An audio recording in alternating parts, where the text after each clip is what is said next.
Makanan adalah inti dari kehidupan. Kita membutuhkannya setiap hari supaya tubuh tetap sehat dan waras. Sayangnya, tidak semua kalangan dapat memperolehnya dengan mudah. Data dari Organisasi Pangan dan Pertanian Perserikatan Bangsa-Bangsa menyebutkan lebih dari 2 miliar orang tidak memiliki akses untuk mendapatkan makanan yang aman dan bergizi. Sementara pandemi COVID-19 yang kini menjangkiti dunia mulai mengancam ketahanan pangan. Beberapa pembatasan terkait pagebluk menyulitkan para petani untuk menjual hasil panen mereka. Akibatnya, ketersediaan akses terhadap makanan semakin sulit terutama masyarakat miskin dan rentan. Dinukil dari laman Pola News, FAO memprediksi bahwa jumlah orang yang kekurangan gizi akan meningkat hingga 132 juta pada tahun ini. Sementara jumlah anak-anak yang mengalami kekurangan gizi akut akan meningkat hingga 6, juta di seluruh dunia akibat pandemi.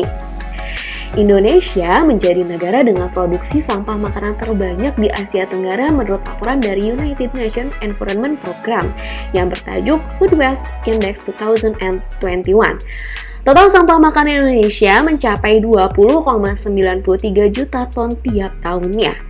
Mengutip kajian Kementerian Perencanaan Pembangunan Nasional, sampah makanan yang terbuang di Indonesia sejak tahun 2000 hingga 2019 mencapai 23 hingga 48 juta ton per tahun. Angka itu kira-kira setara dengan 115 hingga 184 kg per kapita tiap tahunnya. Bahkan, Menteri Pariwisata dan Ekonomi Kreatif Sandiaga Uno menyebut penanganan sampah makanan dapat mengatasi masalah perekonomian. Besarnya intensitas makanan yang terbuang jadi sampah tentu berdampak terhadap beberapa sektor, seperti ekonomi, sosial, dan lingkungan. Akibat sampah makanan ini, negara setidaknya alami kerugian mencapai 213 triliun hingga 551 triliun per tahun atau setara 4 hingga 5% produk domestik bruto Indonesia. Ungkapnya seperti dikutip dari rilis. Ia melanjutkan, Kemenparekraf telah berkomitmen untuk berperan aktif dalam mengatasi isu perubahan iklim. Salah satunya dengan penyelenggaraan kegiatan Focus Group Discussion, pengelolaan sampah makanan pada konferensi tingkat tinggi G21 di Roma, Italia.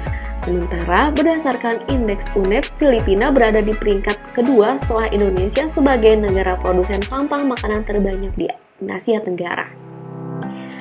Sebagian besar dari kita bergantung pada mereka, para petani kecil yang sejatinya adalah pihak paling rentan dalam krisis.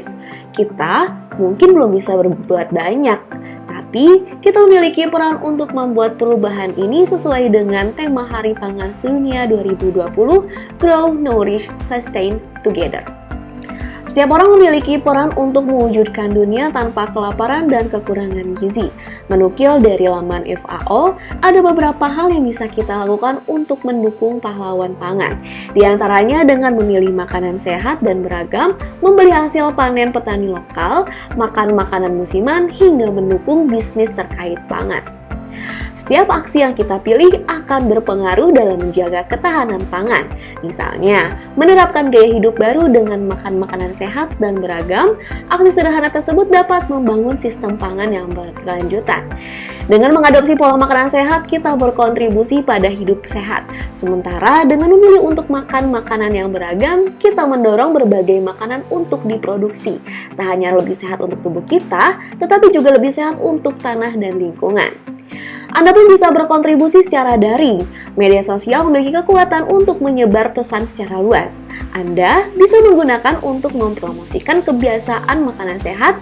Bila tidak memiliki akses internet, berita dari mulut ke mulut juga dapat menyebar dengan cepat dan bisa sama efektifnya. Organisasi Pangan dan Pertanian Perserikatan Bangsa-Bangsa (FAO) memiliki Hari Pangan Sedunia.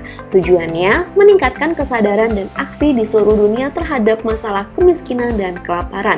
Momen ini sekaligus memperingati tanggal berdirinya FAO oleh PBB pada 1945. Mari bersinergi bersama pahlawan pangan di seluruh dunia untuk membuat sistem pangan yang lebih tangguh.